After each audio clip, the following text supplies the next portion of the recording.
Express. There's nothing quicker.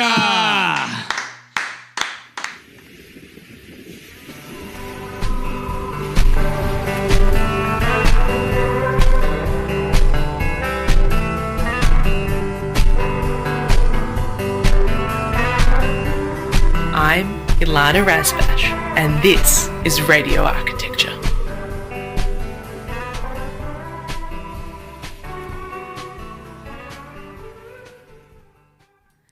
Good evening from beautiful Bunurong country. We are broadcasting to you live on Radio Karam from unceded Eastern Kulin Nation land. If you saw the sunset tonight, it was absolutely incredible, so stunning. And now there's this wind has picked up. It's roaring behind me. I can even hear it coming through in the studio tonight at points. So if you hear a bit of a grumble, that's the winds blowing over the Karam swampland. What an amazing place to be. Thank you so much for joining us again for another broadcast of Radio Architecture with Ilana Razbash. As always, if you'd like to join the conversation, please text your questions and comments on the studio line to 0493 213 831. My guest tonight is Michelle Hamer, who explores the profound significance of language in our lives. Darkly humorous and familiar, her artwork includes hand-stitched, drawn, LED, screen prints and video works. Based on her own photographs and collected texts, it is concerned with being present in the complexities of contemporary narratives. She is interested in the way that messaging can define space and reflect personal and global beliefs. Her works oscillate between fast and slow, present and past, analog and digital, 2D and 3D, personal and political, and become markers of rarely captured but revealing moments of everyday fears, aspirations, and traumas. Michelle, welcome to the program. Thanks, Ilana, for having me on. It's so glad to have you. You're dialing in tonight as well. What country are you calling in from? I'm calling from Wurundjeri land. Fantastic. It's just amazing to also think about like how big the Kulin nations are. I'm on Bunurong tonight. You're on Wurundjeri tonight. It's still all the state of Victoria, but so diverse, so complicated. Absolutely. The first question I do like to ask all my guests is, what's your earliest memory of a building or place? So I think the one that I would have to say is Clyde Cameron College, which is in Wodonga.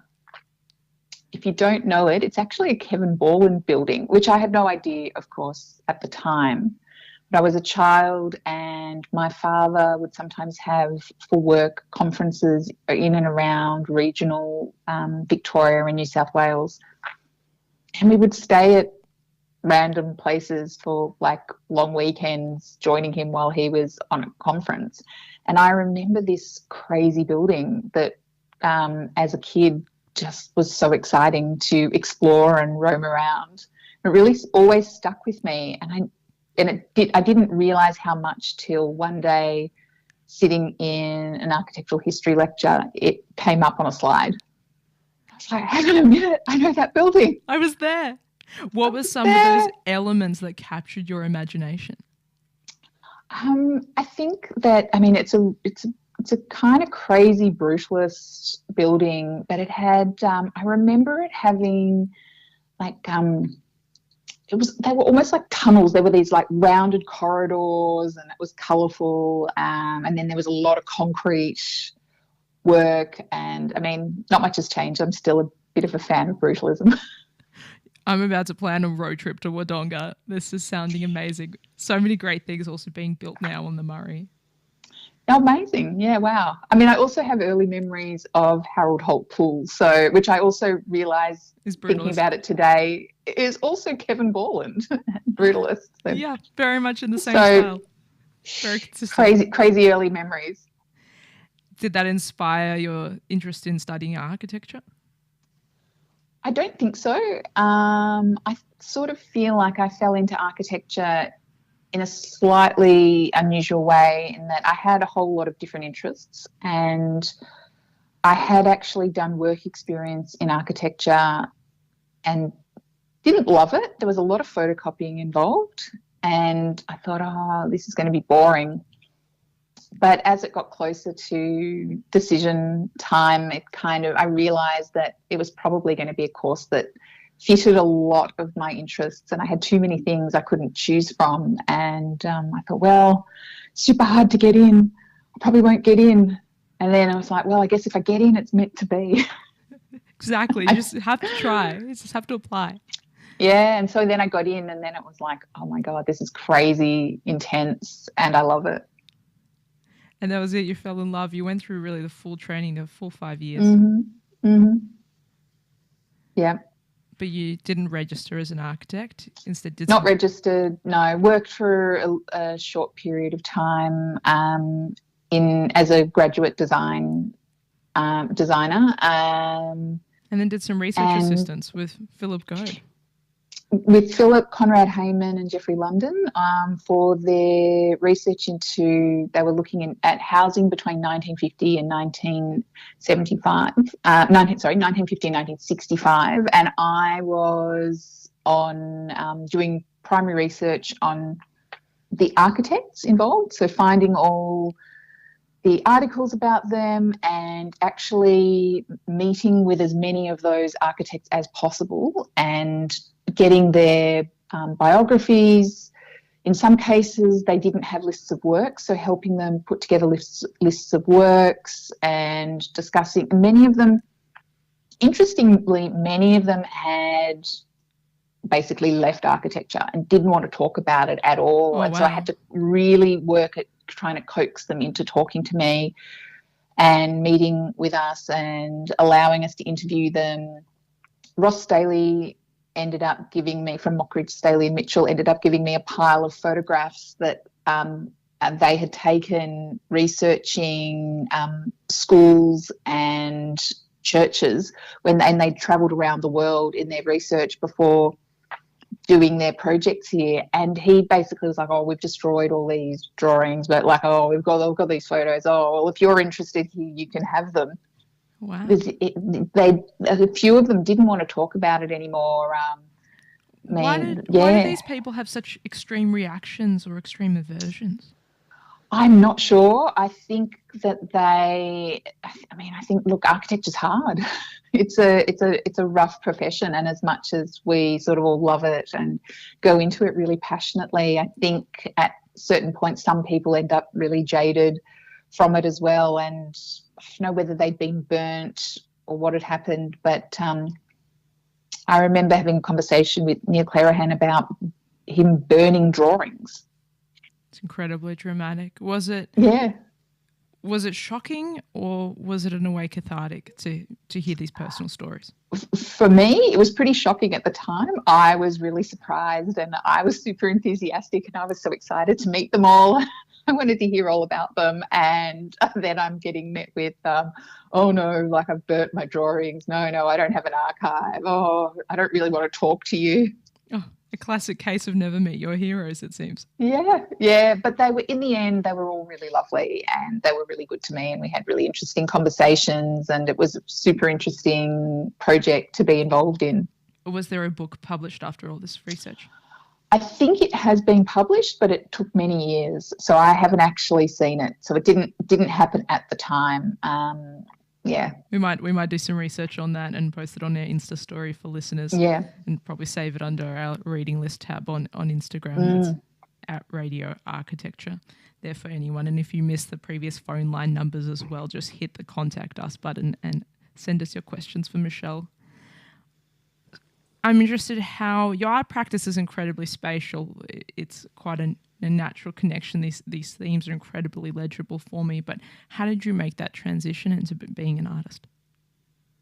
I became very interested in the language particularly of the freeways and the way the signage was dropping in and out. And I think for me, I mean, my architecture thesis, going right back, funnily enough, these things just all interconnect, I was exploring the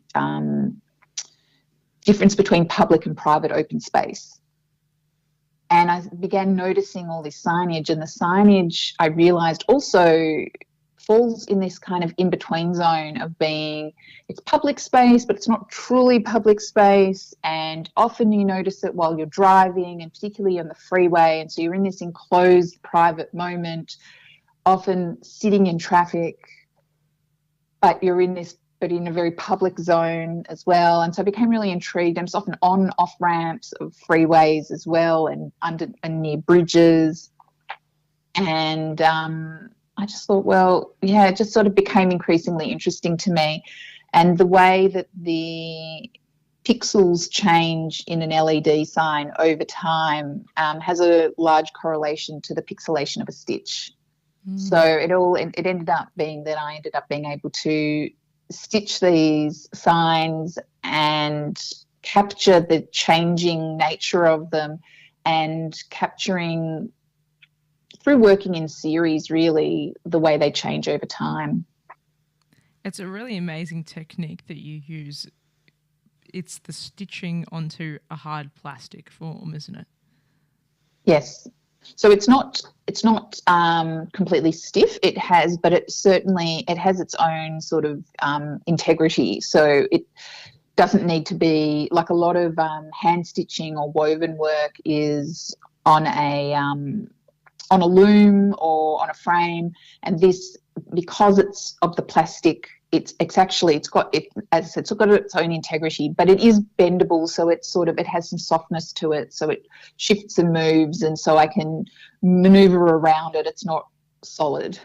That pixelation that you describe, in a way, the liminality in between those spaces, in between those worlds, that space in between. And we've had whole conversations on this program about liminal spaces specifically with researchers that study that. So listeners, go back to that one if you haven't had this heard that particular conversation. It becomes a whole universe. But that pixelation, that quality in your work that comes through is so, it's almost comforting. It's so reassuring. It feels homely, but it's such an excellent reflection of what we see.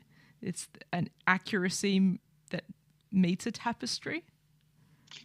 Yeah, that's interesting. I mean, for me, the thing that's really interesting is I didn't know at the time, but I used to have auras and so I actually saw things in a very pixelated way.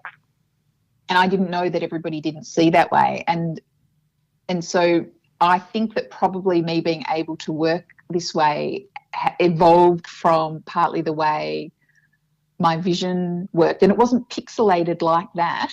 Like my vision's not, it was never that sort of pixelated. And it's very low res as well. Like I worked it out at one point because an architecture friend actually was obsessed with how lo-fi my work was and wanting to know what the resolution was, and we actually calculated it that it was 36 dpi. Wow. And she used to joke that I see in 36 dpi. And it is a way of viewing the world, yeah. though. It's an abstraction. That pixelation becomes an abstraction that you offer us. Like, I love your road sign series, that bushy background, and you just compress it into a flatness or an abstraction, and then you hit us with a word or a phrase like "you chicks are all the same." Bang. Yeah. Well, and it's all. I mean, one thing I get asked a lot is, do I make the words up? And I don't. I don't make the signs up. Usually the "you chicks are all the same" is one of the few where those works are triptychs, and of each triptych there is one sign that is the actual original sign, and two which are actual things that have been said, that I've captured being said, that I've included. But nearly all my other works, the signs literally exist. And just, there's too much that's good out there. I don't need to make it up. I love that. Do you have a favourite? Oh, no, you can't choose between your babies. It's so true. It's so true. You've got a show on at the moment, a Linda New Art Gallery, and an artist talk coming up next month, and it's open for much of August. So get down, listeners, if you haven't checked out Nobody Knows at Linda New Art. Do you want to share a little bit about that show? So this show is a little bit different for probably a lot of people who may be otherwise familiar with my work. It's the first time I've worked with screen printing, and I worked with Trent Walter, who is an amazing screen printer and has a studio called Negative Press. And I approached him with an idea that I'd done a call out for people who had physiological chronic illnesses and had been dismissed and disbelieved. And if they had medical letters that showed that, I asked them to submit them to me, and that I was looking to do a redaction art project with them. And I had a whole bunch of people submit letters to me, and I spent about 6 months working out how to best go about processing the language, what language to keep in, what to take out, how to redact it, trialing different techniques. And then I spent about a year working with Trent on the actual screen prints. And so there, in the end, and people in the interim also submitted to me some of their CT scans and MRIs that had been misdiagnosed, where things had been missed. So I ended up taking slices or screenshots from those and including them as well.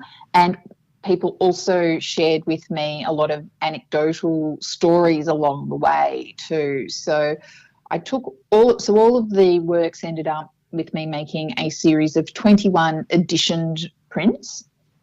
And this was my first time with printmaking. So, and for people who don't know anything perhaps about printmaking, particularly with screen prints, each layer is exposed. Like the screens have a coating that is photosensitive or light sensitive. Each layer is exposed. Each screen is then paint is run through it onto the paper, and once the screen is used, it's then destroyed. And we had we were working with three basic colours: the grey, blue, the cobalt blue, and black. And then we did a series of editioned prints there were 21 of those, and then we used those screens before we destroyed them, printing over other works in what ends up being monoprints, and they're all one-offs. And so we allowed different combinations, which allows for different text and different visual motifs to really show through. It's, again, such a powerful abstraction. Right, this method of the screen printing, and when you see them in their group hang or cluster kind of hang on the wall, it's abstracts, and then you come closer and you look at that fine grain, that detail. It's deeply personal words and deeply personal stories that you were entrusted of being the custodian of. Yes, well, there was an enormous amount of trust in this project, and I felt very responsible for that. And it's super personal. People have been super vulnerable to share it. And one of the things that was really important in doing these works, and part of the reason I chose screen printing, was that I knew that it would allow me to retain the detail from the original letters. And that was really crucial because it's evidence. And it's the same with working with the idea around redaction as well, where it's done, it's usually used in sort of legal contexts or where, there's privacy reasons, and which of course do apply in this case as well. But those letters have been folded and stapled and scanned and faxed and, sent through the mail and emailed, and like so many different processes that they had all these traces on them, and I wanted to retain that. I felt that was a really important part to maintain as part of the letters, and that could be done with screen printing. That's fascinating for me how you've treated these letters as if they were an architectural material, and the duration of the project is almost how long, a small house or a small community centre might take you to build on a really rushed program. Yes. Yeah, that's probably true. You've cherished it, the patina of those letters, you've cherished it, treated it with that same respect as an architect stresses over the materials. So your training is consistently revealing itself, not just in that spatial interest, but how you've gone about working with this archival content. I have been laughed at once in a talk I was giving. I was invited to give on professional practice as an artist, and somebody asked me a question about my works on paper, my drawn works. And my drawn works, I tend to use the perforated plastic grid and draw through it onto the paper. And I referred to the paper, I wasn't thinking, I just referred to the paper as a substrate. Yes. People laughed, and then someone said, would people usually refer to paper as a substrate? And I was like, I think that might be my architecture background coming through. So much about primary architectural training is the training in thought and how to think and how to be a good critical thinker. Say more about how that's influenced your process. I totally agree in terms of architecture, and it's one of those things that I think that was very much something that was nourished, and I understand continues to be nourished in architecture training, how to think critically. And I think it's something that I've taken through with my practice. It's something that doesn't leave you. What is your core idea? What are you thinking about? How do you push that through? Is your work doing what you say it's doing? How are you rigorous about that? So if I'm exploring language, what is the language I'm exploring? Is the medium appropriate? How does that idea follow through? What are the other ideas that I want there? And I guess it's both it's a blessing and a curse. It means that you chronically overthinking it and always picking apart whether you've pushed it far enough and not always knowing when to, it's often knowing when to stop and making that decision of when to stop versus, but it's integral. It's integral to the way I guess we all work. Such a guiding framework. I'm interested in how you say that the hard part is knowing where to stop. That's almost the curse for all architects. We're taught to design until the last doorknob. As Professor Corrigan used to say, good teams don't lose, they just run out of time. Yes, very much so. And all these fueling, driving ideas. You deal with such personal themes in your work. Have you found that sometimes dwelling into those really personal themes, they become universal? They grow in their scale? That's an interesting question. I think I come in from the perspective that the personal is universal, and that often what we think is personal is often a reflection of something larger. And I think that's why I'm interested in the language around us, because it's reflective of something bigger. If the language is happening out on the street, what does that reflect? And, if language is, what does it foreshadow? What does it reflect? What does it mean? What does it say about what people are aspiring to or are scared of? I have been watching I've watched language, I guess, now evolve over the best part of the last couple of decades. And it's been really interesting to watch language being extremely optimistic against all odds at periods where it seems like things are falling apart.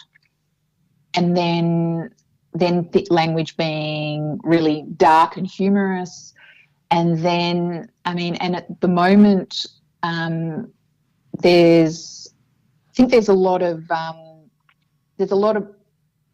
anger and language on the street, but the other language that I've noticed around me is very bland.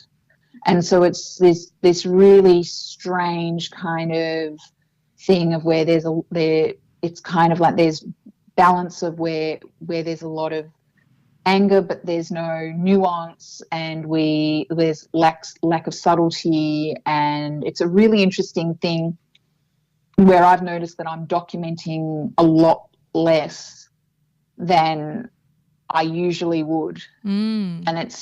And what I'm noticing and what I'm picking up on in language, and I'm looking at different things, and I'm looking in different places. So it shifts and changes. And the language of the letters that I received for the current project at Linden were really interesting because the call out was global and it wasn't gendered. And I received letters from all over the world.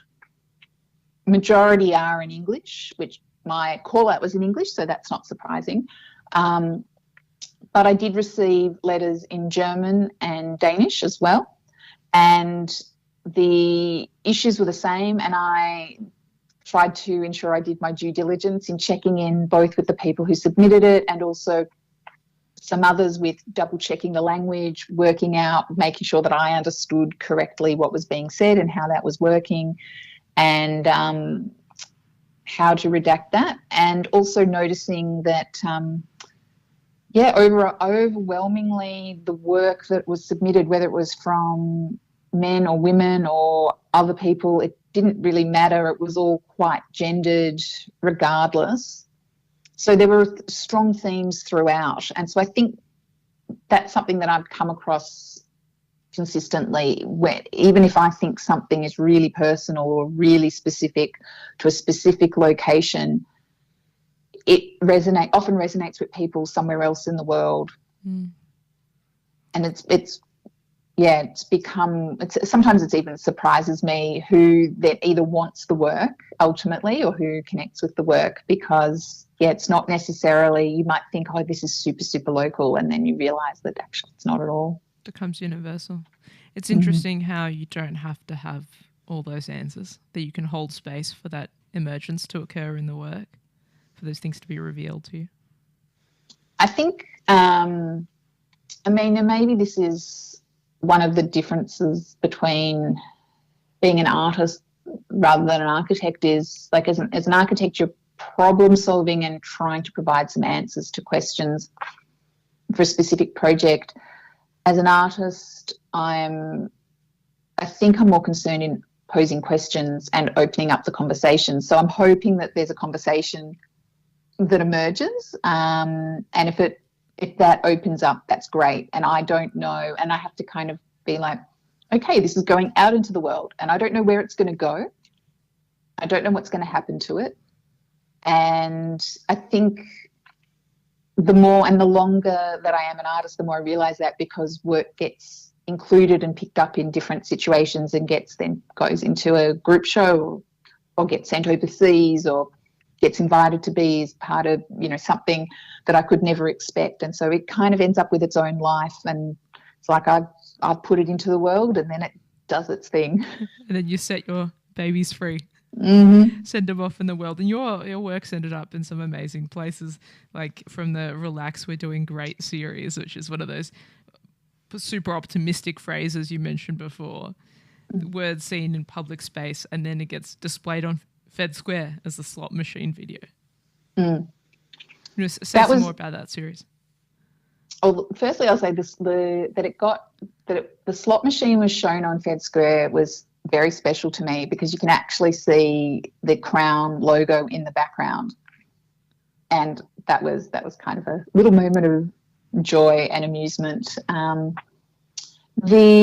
So that series was interesting because as we entered pandemic zone in early 2020, of course there was language everywhere, warnings all over the place. The messages were crazy and very mixed and very much dependent on where you lived.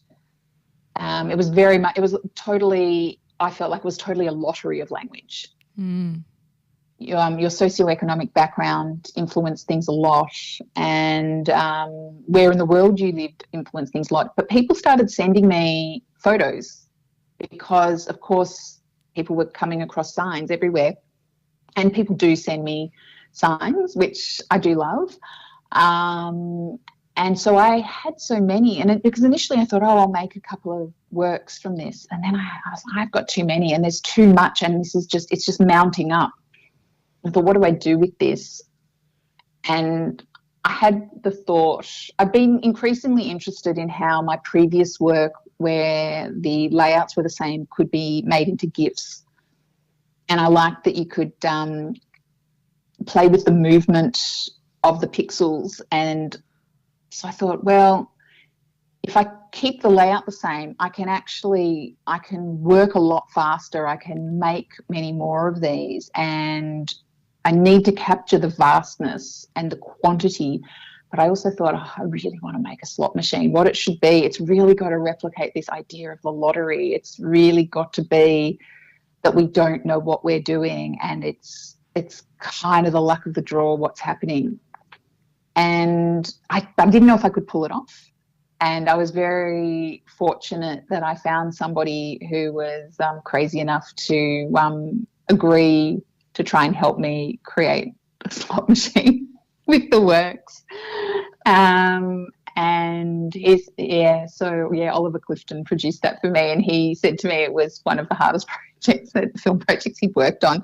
So that was great, and it was really great that Fed Square agreed to take it on, and it's been shown in a few other places since. But yeah, that was the biggest screen, so that was fun. That's so awesome, and so architecturally powerful. I'm just interested in how it keeps coming full circle for you as this building becomes the background, becomes the platform, becomes the stage, becomes the subject, or continues being. How do you hold space for that doubt you mentioned as an artist?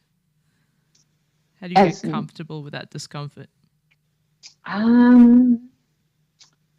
Gosh, that's a good question. I don't know if you ever become comfortable with it. I think maybe that doubt and discomfort is what propels you forward into the next thing.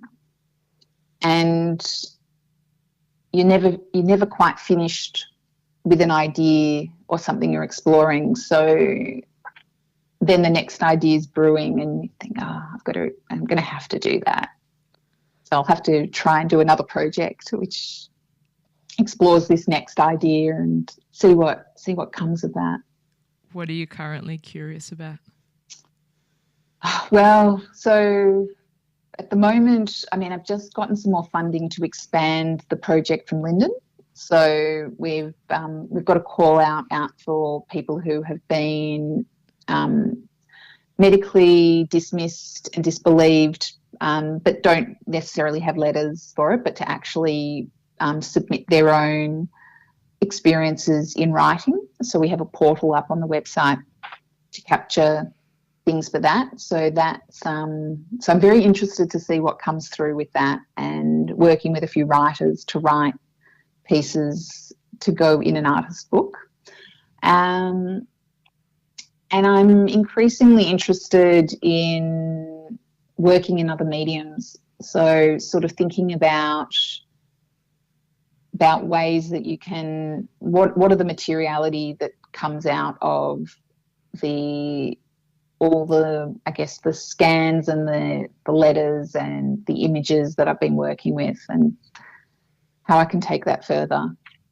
It's almost sad to say that it's extremely timely, this work, and to represent it and give a voice to the voiceless, or to those who are dismissed through art, because millions of people around the world right now are sadly united by a shared diagnosis or a misdiagnosis, be it of various other diseases, but especially millions of people right now are suffering from long COVID.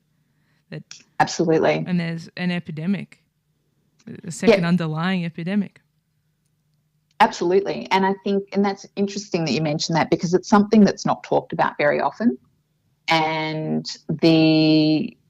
I recently, in the last 6 months, for the last 2 years, I've been working with a couple of other people to found a not-for-profit organisation around connective tissue disorders. And people with connective tissue disorders, particularly hypermobility, actually have a higher rate of long COVID, there's probably a higher vulnerability, I should say, to potentially getting long COVID. And so I'm particularly aware of that.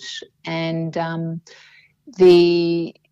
there are huge amounts of people that, whether it's misdiagnosed, dismissed, or just, trying to push through and live with things. And it's a lot to have to navigate. It's a lot. And it's one of these things that doesn't discriminate. Like, even the government campaign recently told the story of a young man who was like an athlete who got long COVID. So art as this unifier and as this megaphone. Yeah.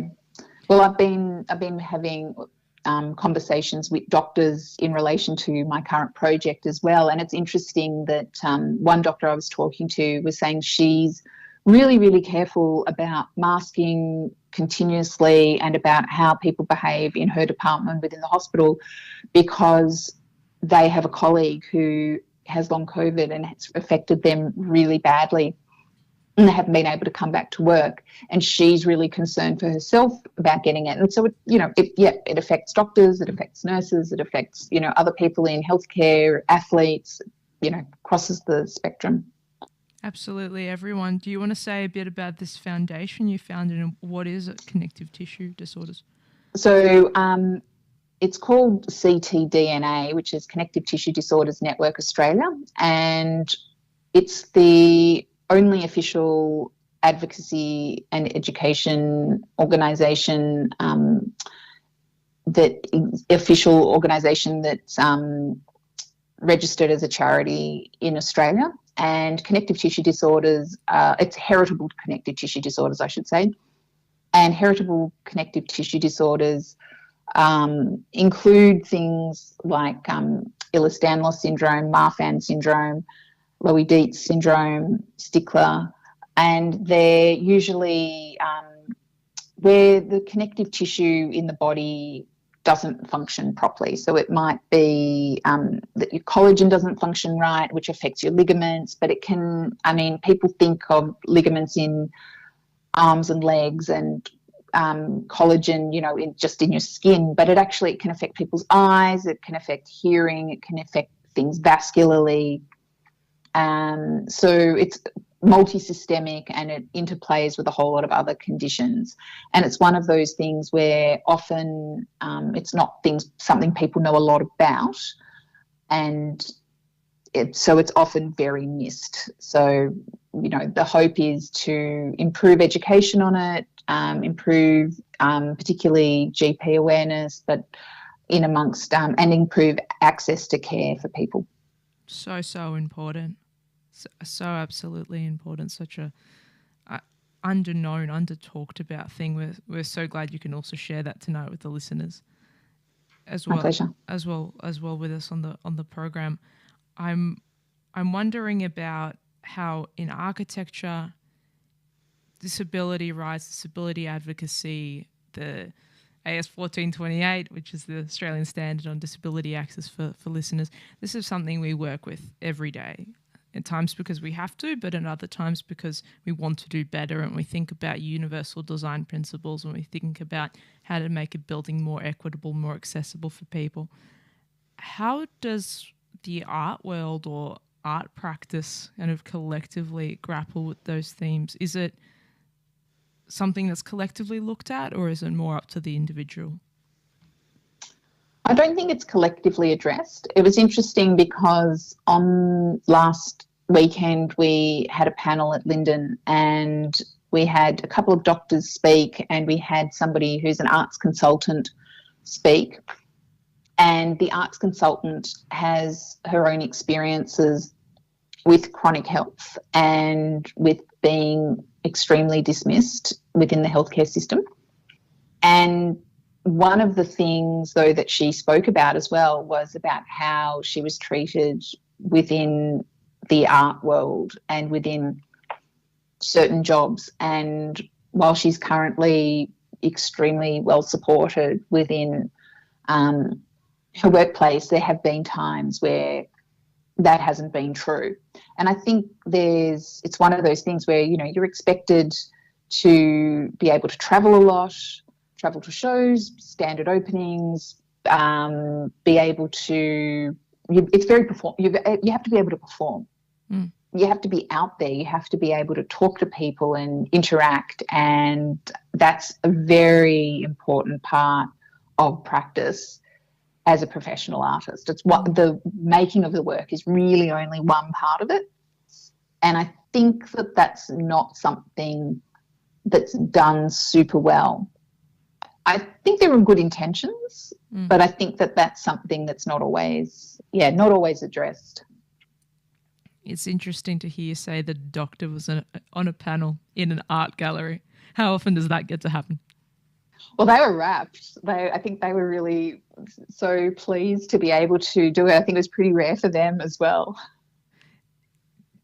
Are you finding that by having all these interactions with researchers, with specialists, the kind of the interdisciplinary work that you're doing, even the translators to look at these letters from Germany, from Denmark, are you having that art is able to influence them and their work? Are you able to exert that agency? Well, I mean, I think it's been great. I mean, already they're talking about whether medical students can potentially come along, and myself and Vince, who's the director of Linden, have been talking about, we're happy to host them there and happy to talk to medical students or whoever wants to come through. And I think that there are certainly doctors that feel that these conversations are super important as well. Many of them are fighting for these conversations too.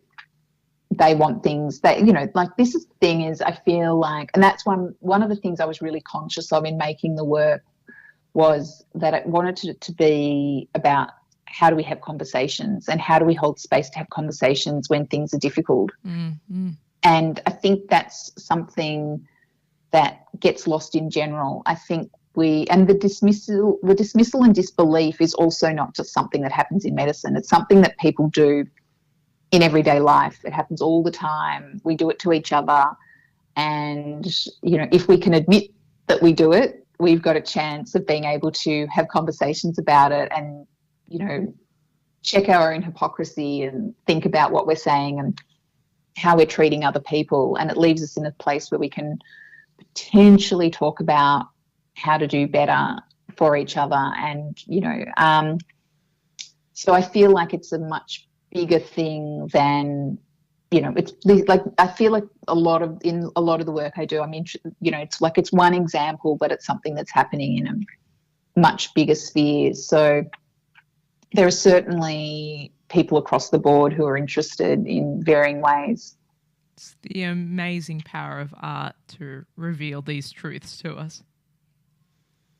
Yes, it's it's one of those things where I guess as an artist, if you're getting your work out there, it's a real privilege, and you feel like you have a voice. So in this case, I knew that it would be rare to have access to these types of letters, where particularly when things are confidential, it's very rare to have that type of access in the world. So I thought, well, somebody's going to have to do it. It's probably going to be me. It's such an amazing project, and you've been such an amazing voice for these people, as well as creating a fabulous artwork that is aesthetic and interesting and captivating in its own right. Thank you. Yeah.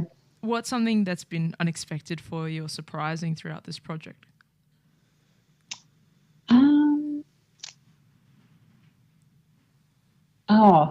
I don't know. I'm trying to think what's been. I think what was unexpected to me was actually how traumatic it was.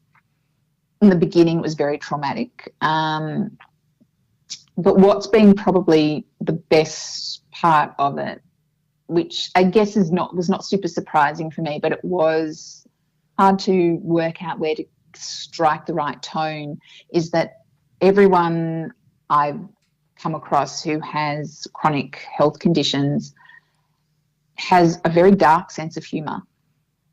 And so for me, the key thing was, well, how do I hold space for these works to both reveal something quite serious, but also hold space for humour and something aesthetically beautiful. and be interesting beyond being something about something medical. Like, how does it become more than that and put something else into the world that exists in a totally different context? So, because it's one thing when it's shown in a gallery this way, but, you know, as an individual piece hanging on someone's wall, it has to hold in and of itself. And so that was a challenge for me. And I think it's been really rewarding to see how that's played out. That commitment to the art object or the artwork is also, I think, really important and worth noting. Because sometimes it's just all about the idea, which is important too and valid and has a place in galleries and shows, but that commitment to the piece of art. Yeah, I think for me it's important that it holds all those things for me. But I think also, I didn't want it to just be, it's not just, oh, here's a piece of advocacy that's, you know, called art. It's got to be something bigger and, show something beyond. I think that's your architectural training coming through again, that seeking to resolve it completely. Possibly. As architects, right, we're not allowed to just leave it at the idea. It has to become the thing that it is. Like, what is it? What is the thing? That dreaded, constant, unending question that students receive. What is it? Absolutely. Yeah, no, that could well be the case. And bringing it to the resolution, making it a building, or in your case at the moment, making it that full artwork. You did do some teaching at the time as well at RMIT in both architecture and interiors. How was that for you? I loved it. It's been a while, but I did teach over a number of years, and it's great. It's very rewarding. I mean, it's, again, you're working through your ideas and thoughts, but you're just getting students to do the actual drawings that are on the wall. But I taught mostly, I taught a range of things. I taught communications, taught 20th century architectural history and design, and have supervised a couple of thesis projects as well in amongst it. So, I loved it. It's exhausting and amazing at the same time.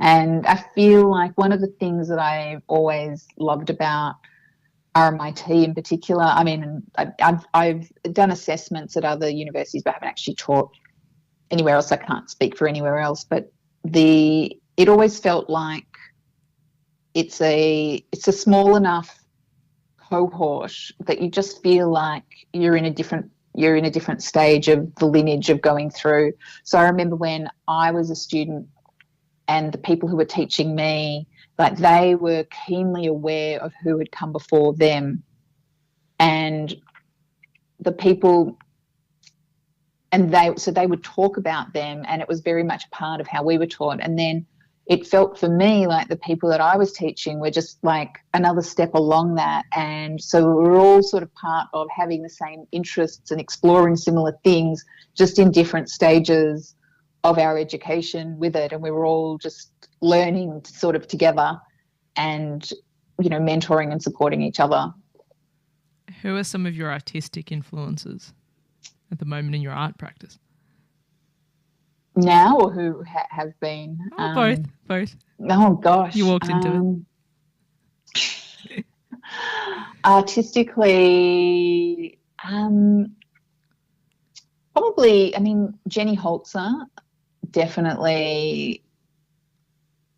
I think from an interest in text, particularly, but artists like Mark Rothko, I think, for the ability to pick an idea and really push it to the limit, like looking at the limit of what the paint can do on the canvas. I'm trying to think who else. I feel like it's very easy to get caught up in my own bubble of what I'm making, and also Yeah. Some of your hand stitch work on the plastic grid with the road signs, particularly the ones I love so much, almost remind me of Joanna Lamb. She, in effect, would be your contemporary. That I don't know her. Architectural kind of elevation, that streetscape view of perceiving the space that you're in, that gets flattened off, but still you're allowed to have the colour. Yeah, I don't know her work, but I'll have to look it up. I feel like there's increasingly seems to be interest in depicting architecture within art. I think there are a number of artists who paint architecture. I mean, of course, Howard Arkley, famously painted architecture. I mean, and he was, very influential. I think when I was coming up sort of more as a student and looking at his work, different sort of approach or different interests to me as an artist. But there are a lot of artists, I think, who do find architecture really interesting as something they want to either paint or depict, something that captivates them about what the way houses sit in the street or in the landscape. It becomes such an important documentary moment as well. Like it's not just a scene, it's not just a background, where it's also you're allowing ourselves to create a snapshot in that cultural realm of how is that world. Well, for me, that's really important and that's why I often leave a lot of detail in the work. So there's, you have traces of people and bikes, and the context is always really important of what's going on, because it is absolute snapshot. It's that one-off moment, and often it is the context that also makes it amusing. Like that, on the sign on its own wouldn't be that interesting, but within the context at that moment, it's interesting, and usually it will never exist again. Especially not that view, not that aspect that you get. Exactly. And I used to photograph from the car as well, which I can no longer do because it's just too risky. I'm just going to end up with losing my license. But photographing from the car, I had it down. I had the timing down that I knew when to snap to capture the signs. And it was like, this is my skill. This is my weird skill that I've managed to hone. And photographing signs in LA was great because driving around and I bizarrely spent a lot of time in LA driving around in a convertible with my arm up and photographing through the roof. So, but getting the timing right is a crazy thing. No longer allowed. Naughty. We might have to go to a different country to do that. When I was studying at RMIT, I had a tutor tell me that when he was doing his thesis, he sighted it in Vietnam and had the driver take him around on the back of a motorbike, and he was photographing and documenting the work in relation to that. Sounds great. Yeah, what a great way to see the street. How do you identify with being a Melbourne artist, or with that connection to place with Melbourne?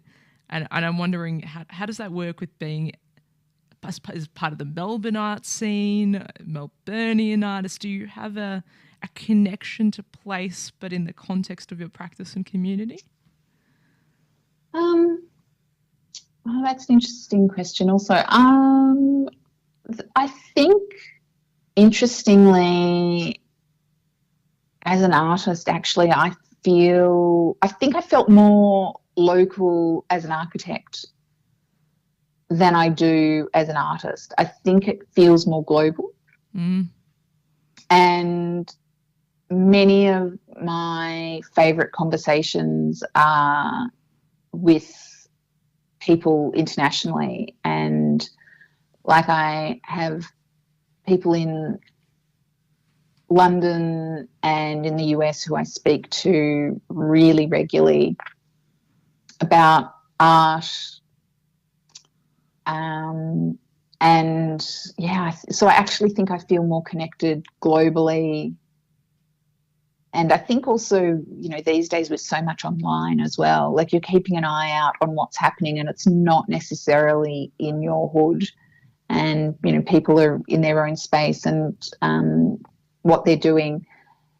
But we do have a lot of amazing stuff happening locally and in the local, you know, Melbourne art scene and in around Australia. I mean, some of my favourite shows, though, ultimately have been in regional galleries as well. So it's definitely, I definitely don't feel like it's not super local for me in terms of from that perspective. Also, so many, I think maybe it used to feel a little bit more so, but so many of the artist-run spaces have moved out of where they were and into buildings which house multiple places together. And I think so it used to be one of those things where you'd be able to, you know, you'd walk around the streets of Collingwood and Fitzroy and you could stumble from one artist-run space into the next and bump into people along the way and then stop at the pub for a drink. And, you know, it was really, really in the fine grain of the suburb. And I feel like we've lost a lot of that. That's shifted and changed. And, you know, look, but the culture shifts and changes and evolves and, you know, new people come up and different things happen. So. And your ideas come through too. We don't have to lament that. Well, that's right. Exactly. So new things come through and, but I quite enjoy actually that I feel like I get to have global conversations. I feel like that's a real privilege. Yeah, indeed. Yeah, I think our ancestors could never have imagined Instagrams and websites and being able to look up any artist, any gallery, any virtual collection. Absolutely. I want to ask, where do you think the future of art is going? What are some of the themes that you think might be coming up or might be topical? Do you have any predictions for us, any insights?